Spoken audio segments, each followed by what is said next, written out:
Hello friends, Vishnu Shalini latest review. ഇല്ലച്ചേട്ടൻ സത്യാമ്മയോട് ചോദിക്കുക, സത്യാമ്മ എന്നാലും ആ പൈസ അടിച്ചോണ്ട് പോയവന്മാരുടെ കാര്യമേ, ആ പൈസ ഉണ്ടായിരുന്നെങ്കിൽ രാഘവൻ സാറിനെ ഇപ്പൊ കൊണ്ടുപോയി നമുക്ക് ട്രീറ്റ്മെന്റ് ചെയ്യായിരുന്നു. അവന്മാരെ എവിടെ കണ്ടാലും പിള്ളയെ എനിക്ക് തിരിച്ചറിയാം. ഒരു കാലത്തും ഗതി പിടിക്കില്ല അവന്മാർക്ക്. അത്ര കഷ്ടപ്പെട്ട് കിട്ടിയ പൈസയായിരുന്നു അത്. സത്യാമ്മ ഒന്ന് ഓർത്ത് നോക്കിക്ക, അന്ന് എന്തൊക്കെയാണ് നടന്നതെന്ന്. ഒന്ന് വിടാതെ ഓർത്ത് അന്നത്തെ സംഭവങ്ങളെല്ലാം സത്യാമ്മ പറയണം. ഇവിടെ വന്നിട്ട് രണ്ടുപേര് വീടൊക്കെ നോക്കിയിട്ട് പറഞ്ഞു, നിങ്ങൾ ഈ വീട് ഇവിടെ നിന്ന് ഒഴിയണമെന്ന്. സത്യാമ്മ ചോദിക്കുന്നു, സുബേറാണോ നിങ്ങളെ ഇങ്ങോട്ട് പറഞ്ഞു വിട്ടത്? സുബേറൊന്നും അല്ല, ഇതിന്റെ യഥാർത്ഥ അവകാശം തന്നെ. നിങ്ങൾ ഇപ്പൊ ഇവിടെ നിന്ന് ഇറങ്ങിക്കോണം. അത് പറ്റില്ല, സുബേർ ഇങ്ങോട്ട് വരട്ടെ. സുബേർ വന്ന് ഞങ്ങളോട് പറയട്ടെ, അപ്പം ഞങ്ങൾ ഇറങ്ങിക്കോളാം. സുബേർ വന്ന് പറഞ്ഞാലേ നിങ്ങൾ ഇറങ്ങത്തുള്ളൂ. മര്യാദക്ക് ഇപ്പൊ തന്നെ ഇവിടെ നിന്ന് ഇറങ്ങിക്കോണം. പറ്റില്ലെന്നല്ലയോ പറഞ്ഞ? സുബേർ വന്ന് പറയട്ടെ. ആഹാ, പെട്ടെന്ന് ആ ഗുണ്ട സത്യാമ്മയുടെ കഴുത്തിന് കയറി പിടിക്കുവാണ്. കിഴവാ മിണ്ടാതിരിക്കടാ അവിടെ എന്നും പറഞ്ഞ് രാഘവട്ടനെയും പിടിച്ച് തള്ളുന്നുണ്ട്. കാര്യം പറഞ്ഞാലേ നീയൊക്കെ മനസ്സിലാകാത്തോണ്ടല്ലേ ഞങ്ങൾക്ക് ഈ കയ്യാങ്കളി കാണിക്കേണ്ടി വരുന്നത്. സത്യാമ്മ അവന്റെ കൈ പിടിച്ച് മാറ്റാൻ നോക്കിയിട്ട് അവൻ അമർത്തി പിടിക്കുവാണ് സത്യാമ്മയുടെ കഴുത്തിന്. സത്യാമ്മ അയ്യോ അയ്യോ എന്നൊക്കെ വിളിച്ചു കൂവുന്നുണ്ട്.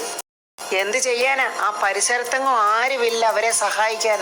ഈ സമയത്ത് നമ്മുടെ വിഷ്ണു പുതിയ ഓട്ടോ വാങ്ങിച്ചതിന് പൂജ ചെയ്യാനായിട്ട് ശാലിനിയും മക്കളും ഒക്കെ ആയിട്ട് ഒരു ക്ഷേത്രത്തിൽ വന്നിരിക്കുവാണ്. ക്ഷേത്രത്തിലെ തിരുമേനി ആ ഓട്ടോറിക്ഷയൊക്കെ പൂജിച്ചിട്ട് തിരുമേനി ആ ഓട്ടോറിക്ഷയുടെ ചാവി വിഷ്ണുവിന്റെ കൈ കൊടുത്തിട്ട് പറയുന്നു, ഇനി ഭഗവാനെ മനസ്സിൽ നല്ലതുപോലെ പ്രാർത്ഥിച്ചുകൊണ്ട് ആ വണ്ടി സ്റ്റാർട്ട് ചെയ്ത് അങ്ങോട്ട് മുന്നോട്ടെടുക്കുക. ശാലിനിയും മക്കളും വലിയ സന്തോഷത്തിലാണ്. വിഷ്ണു ഓട്ടോറിക്ഷ ഇങ്ങോട്ട് തൊട്ട് തൊഴുതിട്ട് പറയുന്നു, ദൈവമേ, ഇന്ന് മുതൽ സാധാരണക്കാരന്റെ അത്താണിയായിട്ട് ഈ ഓട്ടോശ്രീ നിലത്തിലിറങ്ങും. എങ്ങനുണ്ട് മക്കളെ ഓട്ടോറിക്ഷ? നിങ്ങൾക്ക് ഇഷ്ടപ്പെട്ടോ? പപ്പിമോള് സന്തോഷത്തോടെ പറയുന്നു, എനിക്കിഷ്ടപ്പെട്ടു. സത്യം പറയുക, എന്റെ പേരിടായിരുന്നു. ശാലിനി അത് കേട്ടിട്ട് പറഞ്ഞു, ശ്രീ എന്ന് വെച്ചാൽ ഐശ്വര്യമാണ് മക്കളെ. ഈ വണ്ടി നമ്മളുടെ ഐശ്വര്യമാണ് ഇനി മുതൽ. ഇനി എങ്ങോട്ടാ വിഷ്ണുവേട്ടാ നമ്മൾ പോകുന്നത്? അതെ, അച്ഛനെ അമ്മയൊന്ന് കാണണം, അവളുടെ അനുഗ്രഹം മേടിക്കണം. അതിനുശേഷം ഓട്ടോ സ്റ്റാൻഡിലോട്ട്. എന്നിട്ട് വളരെ സന്തോഷത്തോടെ ചിരിച്ചോണ്ട് വിഷ്ണു പറയാ, എന്റെ ഐശ്വര്യങ്ങളൊക്കെ ഓട്ടോറിക്ഷയിലോട്ടൊന്ന് കയറിക്കേ. അങ്ങനെ ശാലിനിയും മക്കളും ഓട്ടോറിക്ഷയിൽ കയറുവാണ്. വിഷ്ണു അങ്ങനെ ദൈവങ്ങളെയൊക്കെ പ്രാർത്ഥിച്ചിട്ട് ഓട്ടോറിക്ഷ അങ്ങോട്ട് മുന്നോട്ട് സ്റ്റാർട്ട് ചെയ്ത് പോവാണ്. ആ സമയത്ത് രാഘവേട്ടന്റെ വീട്ടിൽ വന്നിരുന്ന ഗുണ്ടകള് രാഘവേട്ടനെ തെള്ളി താഴെയിട്ട് ഉപദ്രവിക്കുവാണ്.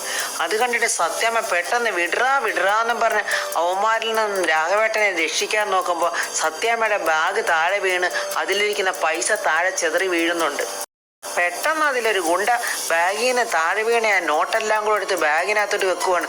അത് കണ്ടുകൊണ്ട് സത്യാമ്മ അയ്യോ എൻ്റെ പൈസ എന്ന് പറഞ്ഞിട്ട് പിടിക്കാൻ നോക്കുമ്പോൾ അവൻ സത്യാമ്മയുടെ കഴുത്തിനെ ഞെക്കി പിടിക്കുവാണ്.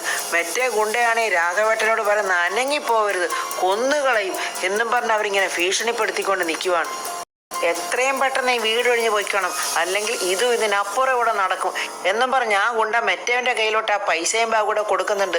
സത്യാമ്മ കിടന്ന വേദന കൊണ്ട് നിലവിളിക്കുക, എടാ കഴുത്തേന്ന് വിടറാ, എൻ്റെ ബാഗ് താടാ എന്നൊക്കെ വിളിച്ച് കൂവുന്നുണ്ട്.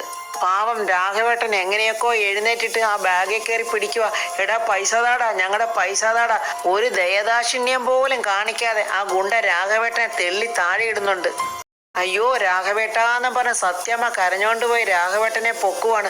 അയ്യോ ഫാമേ, നമ്മുടെ പൈസ പോയി, പൈസ വാങ്ങിക്ക് ഫാമേ എന്നൊക്കെ ഇങ്ങനെ രാഘവേട്ടൻ കരഞ്ഞോണ്ട് നിലവിളിച്ച് പറയുവാണ്.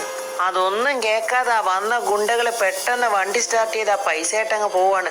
രാഘവേട്ടൻ പാവം വേദന കൊണ്ട് നിലവിളിക്കുക. എന്നിട്ട് അതിന്റെ കൂട്ടത്തിൽ പറയുന്നുണ്ട്, അയ്യോ എൻ്റെ പൈസ പോയേ എന്നൊക്കെ.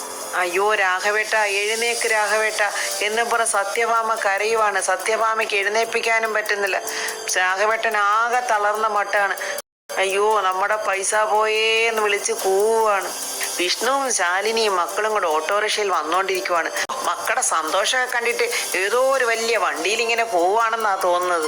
വിഷ്ണു പറയുന്നത്, അതെ, ഇത് വലിയ വണ്ടി തന്നെയാ, അത്താഴ ഭക്ഷണിക്കാരൻ വിഷ്ണുവിന്റെ വലിയ വണ്ടി.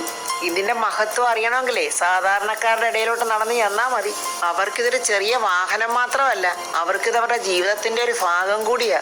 ആ ഗുണ്ടകള് തള്ളിയിട്ട ഷോക്കാണെന്ന് തോന്നുന്നു. രാഘവേട്ടനെ തീരെ അനങ്ങാൻ വയ്യ. രാഘവേട്ടൻ അങ്ങ് നിലം പതിച്ച് കിടക്കുവാണ്. പിള്ളച്ചേട്ടൻ സത്യാമ്മയോട് പറയുന്നുണ്ട്, ഇവിടെ ആരുമില്ലെന്ന് മനസ്സിലാക്കിക്കൊണ്ടും സത്യാമ്മയ്ക്ക് 10 ലക്ഷം രൂപ കിട്ടിയെന്നും മനസ്സിലാക്കിക്കൊണ്ട് തന്നെ ആ കള്ളന്മാരിങ്ങോട്ട് വന്നത്. ആ സമയത്ത് നൂർജഹാനോട് ഉണ്ടായിരുന്നെങ്കിൽ ഇങ്ങനൊന്നും സംഭവിക്കില്ലായിരുന്നു. പാപം, അവൾ ഓട്ടോറിക്ഷ വിളിക്കാനായിട്ട് പോയതല്ലായിരുന്നോ? ആ സമയത്തല്ലയോ അവന്മാരിങ്ങോട്ട് വന്നത്. ആ സമയത്ത് നൂർജഹാൻ ഒരു ഓട്ടോറിക്ഷയും വിളിച്ചങ്ങോട്ട് വന്നിട്ടുണ്ട്. എന്തു പറ്റി സത്യാമ്മയെന്ന് പറഞ്ഞ് നൂർജഹാനും ഓടി വരുവാണ്. അയ്യോ മോളെ, 2 ഗുണ്ടകൾ വന്ന് ഞങ്ങളെ അടിച്ചിട്ടിട്ട് പണവുമായിട്ടങ്ങ് പോയി. രാഘവേട്ട എന്ന് വിളിച്ചിട്ടും രാഘവേട്ടന്റെ സ്ഥിതി വളരെ മോശമാവുകയാണ്. നൂർജഹാൻ ഓടിപ്പോകുന്നുണ്ട് വെള്ളം എടുത്തോണ്ട് വരാൻ. ഇതൊന്നും അറിയാതെ നമ്മുടെ വിഷ്ണുവും ശാലിനിയും മക്കളും സന്തോഷത്തോടെ ഇങ്ങനെ വന്നോണ്ടിരിക്കുവാണ് പാട്ടൊക്കെ പാടി.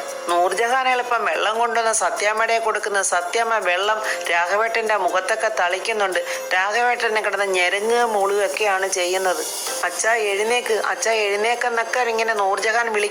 പക്ഷെ രാഘവേട്ടനെ സംസാരിക്കാനോ ഒന്നും കഴിയുന്നില്ല. ആ സമയത്ത് ദാണ്ട നമ്മുടെ വിഷ്ണുവിന്റെ ഓട്ടോറിക്ഷ അങ്ങോട്ട് കടന്നു വരുന്നുണ്ട്. വിഷ്ണുവും ശാലിനിയും ഓട്ടോറിക്ഷയിൽ നിന്ന് ഇങ്ങോട്ട് ഇറങ്ങുമ്പോഴേ സത്യാമ്മ വിഷ്ണുവും ഇങ്ങനെ അലറി വിളിക്കുവാണ്. അവരെല്ലാരും ഓട്ടോറിക്ഷയിൽ നിന്ന് ഇറങ്ങി ഓടി വരുവാണ്. വിഷ്ണു അച്ഛനെ കെട്ടിപ്പിടിച്ചിട്ട്, അമ്മേ അച്ഛൻ എന്താ ഉണ്ടായത്, എന്ത് പറ്റിയതാ അമ്മേ, പറയമ്മേ. വിഷ്ണു ഒരു തരത്തിൽ രാഘവേട്ടനെ ഇങ്ങനെ എഴുന്നേപ്പിച്ചിരുത്തുന്നുണ്ട്. അമ്മേ പറ, എന്താ ഉണ്ടായത്. വിഷ്ണു മോനെ എന്നിങ്ങനെ രാഘവേട്ടൻ വിളിക്കുന്നുണ്ട്. സത്യാമ്മ പറയുക, എടാ ആരെയൊക്കെ 2 ഗുണ്ടകൾ വന്ന് ഞങ്ങളെ ഉപദ്രവിച്ചിട്ട് പൈസ എടുത്തോണ്ട് പോയടാ. അത് കേട്ട് വിഷ്ണുവും ശാലിനി അങ്ങ് ഞെട്ടുവാണ്.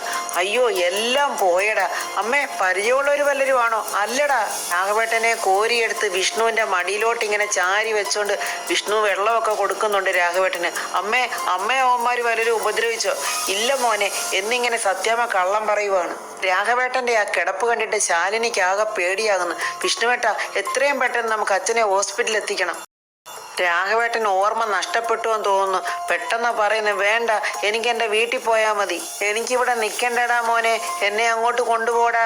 ശാലിനി കരഞ്ഞോണ്ട് രാഘവേട്ടനോട് പറയുക, അച്ഛൻ ഞാൻ പറയുന്ന ഒന്ന് കേക്ക്, നമുക്ക് ആദ്യം ഹോസ്പിറ്റലിൽ പോകാം. വിഷ്ണുവേട്ട ഇത് നമുക്ക് കേസാക്കണം. അവന്മാരാരായാലും അവരെ വെറുതെ വിടാൻ പാടില്ല. ഇല്ല, ഞാൻ ഒരിടത്തേക്കും ഇല്ല, ആരും എന്നെ കൊണ്ടുപോകാൻ നോക്കണ്ട. രാഘവേട്ടൻ പിടിവാശി തന്നെ കിടക്കുവാണ്.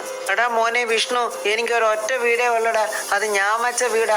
എന്നെ ആരും ആ വീട്ടിൽ വന്ന് ഉപദ്രവിക്കത്തില്ലടാ. ഇങ്ങനെ എനിക്ക് ആരെയും പേടിക്കുകയും വേണ്ടടാ, അത് എൻ്റെ വീടാടാ.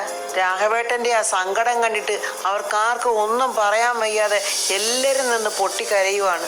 അച്ഛൻ്റെ ആ സങ്കടം പറച്ചിലും പദം പറക്കലും ഒക്കെ കണ്ടിട്ട് വിഷ്ണു എന്തൊക്കെയോ മനസ്സിൽ ചിന്തിക്കുന്നുണ്ട്.